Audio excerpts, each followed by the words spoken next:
বন্ধুরা মাত্র 24 থেকে 25,000 টাকায় যদি আপনাকে এমন একটা ফোন দেওয়া হয় যার মধ্যে কার্ভ অ্যামোলেডের প্যানেল রয়েছে, 120 হার্টজের রিফ্রেশ রেট রয়েছে, 200 মেগাপিক্সেলের ক্যামেরা রয়েছে, প্রসেসর খারাপ নয়, ভালো মানের একটা গেমিং প্রসেসর দেওয়া হচ্ছে এবং ফোনটাও দেখতে অনবদ্য দুর্দান্ত একটা মডার্ন টাইপের ডিজাইন, কি লোভ সামলাতে পারবেন? আমি তো পারবো না, কেননা এই রকম স্পেসিফিকেশন এই প্রাইস রেঞ্জের মধ্যে চট করে কিন্তু কোম্পানিটা লঞ্চ করে না, করে ওই 6 মাসে 9 মাসে কি একটা ফোন এরকম বেরিয়ে যায়। তো আজকে আমি এই রকম একটা ফোনের কথা বলতে চলেছি, যে ফোনের কথা আপনারা টাইটেল থাম্বনেইলে অলরেডি দেখেই নিয়েছেন।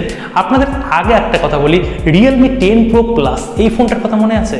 এই ফোনটা কিন্তু কার্ভ অ্যামোলেডের প্যানেল নিয়ে এসেছিল, 120 হার্টজের রিফ্রেশ রেট ছিল, সঙ্গে 108 মেগাপিক্সেলের ক্যামেরা ছিল। ফোনটা কিন্তু একটা ভালো মানের স্পেসিফিকেশন দিয়ে Realme লঞ্চ করেছিল। বিশেষ করে এই যে কার্ভ অ্যামোলেডের প্যানেল, এইটা এই প্রাইস সেগমেন্টের মধ্যে Realme কিন্তু শুরু করেছে। ঠিক তার upgrade version Realme 11 Pro Plus এই ফোনটা খুব তাড়াতাড়ি ইন্ডিয়াতে লঞ্চ হচ্ছে এবং চাইনিজ মার্কেটে এই ফোনটা কিন্তু লঞ্চ করেই দিয়েছে। তো ইন্ডিয়া মানে বাংলাদেশ মার্কেটও আনঅফিশিয়ালি একটা দুর্দান্ত প্রাইস রেঞ্জের মধ্যে এই ফোনটাকে আপনারা দেখতে পাবেন। আর এই ফোনটাকে নিয়ে আজ আলোচনা করব যে এই ফোনটার মধ্যে Realme এমন কি স্পেসিফিকেশন প্রোভাইড করছে যার জন্য আপনার এই ফোনটা কেনা উচিত। হ্যাঁ, অবশ্যই সমস্ত কিছু বলবো, তার আগে লাইক করে ভিডিওটাকে শেষ পর্যন্ত উপভোগ করুন। আর যারা এখনো সাবস্ক্রাইব করেননি, ভোট হবেন না, একটু আনন্দ সহকারে সাবস্ক্রাইব করে দিন আর আমাদের ভিডিওগুলো ওয়াচ করুন, আশা করি সকলের ভালো লাগবে। তো বন্ধুরা, Realme 10 Pro Plus ঠিক তার আপগ্রেড ভার্সনে কিন্তু Realme 11 Pro Plus হতে যাচ্ছে। একটু ছোট বলে দিই, Realme 11 Pro Plus এর সাথে Realme 11 এবং 11 Pro এই দুটো ফোন কিন্তু চাইনিজ মার্কেটে তারা লঞ্চ করে দিয়েছে। এই দুটো ফোন নিয়ে পরবর্তী সময় আমি ভিডিও বানাবো।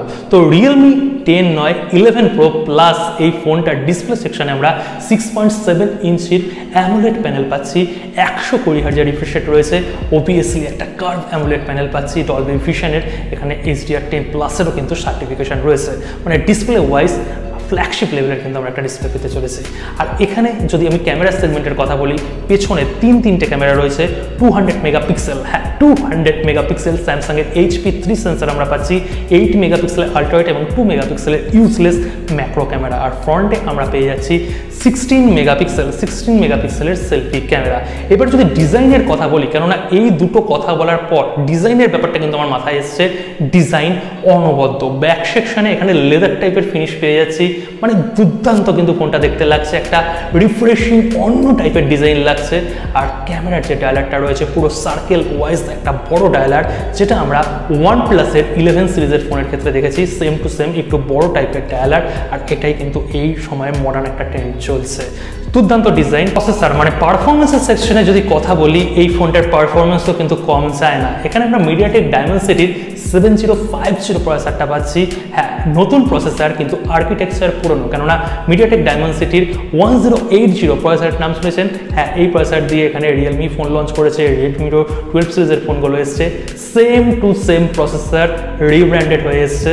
এখানে মিডিয়াটেক 7050 এই নামটা নিয়ে এসছে, সেম টু সেম একই আর্কিটেকচারে, সেম টু সেম একই পারফরমেন্স আপনারা পেয়ে যাবেন, কোনো এখানে অদল বদল হবে না। তার মানে প্রসেসরও আমরা এখানে ঠিকঠাক পাচ্ছি, ফ্ল্যাগশিপ গ্রেডের প্রসেসর হয়তো পাচ্ছি না, কিন্তু মিড বাজেট রেঞ্জের মধ্যে একটা ঠিকঠাক প্রসেসর রয়েছে। এই সেগমেন্টে এখানে 5000 mAh এর ব্যাটারি থাকছে, ইনবক্স এখানে 67 ওয়াটের চার্জার থাকছে, টাইপ সি পোর্ট থাকছে, 3.5 mm অডিও জ্যাক থাকছে না, ডুয়েল স্টিরিও স্পিকারের অপশন থাকছে।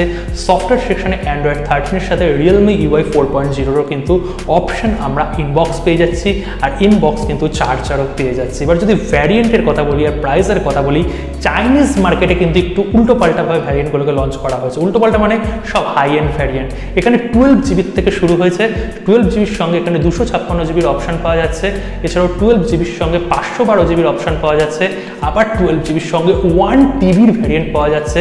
হ্যাঁ, স্টোরেজগুলো কিন্তু সব ইন্টারনাল স্টোরেজ, এখানে মেমোরি কার্ড লাগাতে পারছেন না। আর এখানে ইন্টারনাল স্টোরেজ ইউজ করা হয়েছে UFS 2.2, 3.1 দিলে হয়তো ভালো হতো, কিন্তু 2.2ও ঠিকঠাক আছে এই প্রাইস সেগমেন্টের মধ্যে। এছাড়াও LPDDR4X এর র্যাম টাইপ ব্যবহার করা হয়েছে, কিন্তু ইন্ডিয়া এবং বাংলাদেশের ক্ষেত্রে এত আমরা বড় বড় ভ্যারিয়েন্ট কিন্তু পাবো না। এখানে আমরা বেস ভ্যারিয়েন্ট পেতে চলেছি 6GB র্যাম সঙ্গে 128GB ইন্টারনাল মেমোরি, অথবা 8GBর সঙ্গে 128GB, যেটা বেস ভ্যারিয়েন্ট হবে। আর চাইনিজ মার্কেটে যদি প্রাইসকে আমি কনভার্ট করি, 12GB যেটা বেস ভ্যারিয়েন্ট রয়েছে, 12GBর সঙ্গে 256GB, তার প্রাইস কিন্তু করা হয়েছে ইন্ডিয়াতে যদি ডাইরেক্ট কনভার্ট করি 22,000 টাকা। কিন্তু ভুলেও ভাববেন না যে 22,000 টাকায় এই রকম ভ্যারিয়েন্টের একটা ফোন পেয়ে যাব। ইন্ডিয়াতে 8GB অথবা 6GB যেটা বেস ভ্যারিয়েন্ট হতে যাচ্ছে, সেটার প্রাইস আন্ডার 25,000 কিংবা 26,000 এই রকম প্রাইস সেগমেন্ট, আবার অফার দিয়ে 24 থেকে 25,000 বা 24,500 এই রকম প্রাইস সেগমেন্টের মধ্যে লঞ্চ হবে। এই মাসে চিন্তা ভাবনা করবেন না, রিয়েলমি এটা নিয়ে কাজ করছে। হয়তো আমরা মে মাসের পরে জুন মাসে হয়তো এই ফোনটাকে ইন্ডিয়াতে অফিসিয়ালি দেখতে পাবো এবং বাংলাদেশ মার্কেটে আনঅফিসিয়ালি চলে আসবে। বাংলাদেশ মার্কেটে আন্ডার 30,000-এর মধ্যে এই ফোনটা থাকবে, অফিসিয়ালি প্রাইস বলছে, এবং আনঅফিসিয়ালি প্রাইস কিন্তু 27-28,000 টাকা এইরকম প্রাইস সেগমেন্টের মধ্যে ঘোরাফেরা করবে। তো এই প্রাইস সেগমেন্টের মধ্যে এই ফোনটাকে আমার যথেষ্ট ভালো ফোন মনে হচ্ছে। এবার লঞ্চ হওয়ার পরে দেখা যাবে যে এখানে কতটা ভালো অপটিমাইজড করছে, কতটা কি করছে, এটা লঞ্চ হওয়ার পরেই আমি বলতে পারবো। কিন্তু তো পেপার যা স্পেসিফিকেশন দেখছি, অনবদ্য একটা ভালো স্পেসিফিকেশনের মধ্যে কিন্তু এই ফোনটাকে রিয়েলমি লঞ্চ করছে এবং দেখতেও কিন্তু অনবদ্য দুর্দান্ত লাগছে। বন্ধুরা, এক কথায় কিন্তু আমি বলতেই পারি এই ফোনটা একটা অলরাউন্ডার ফোন হতে চলছে, ডিসপ্লের দিক থেকে, ক্যামেরার দিক থেকে এবং পারফরমেন্সের দিক থেকে এবং ডিজাইন বিল্ড কোয়ালিটির দিক থেকে। তো আপনাদের কেমন লাগলো অবশ্যই কমেন্ট সেকশনে কমেন্ট করে জানাবেন। কালকে দেখা হচ্ছে আরেকটা নতুন ভিডিওর সাথে।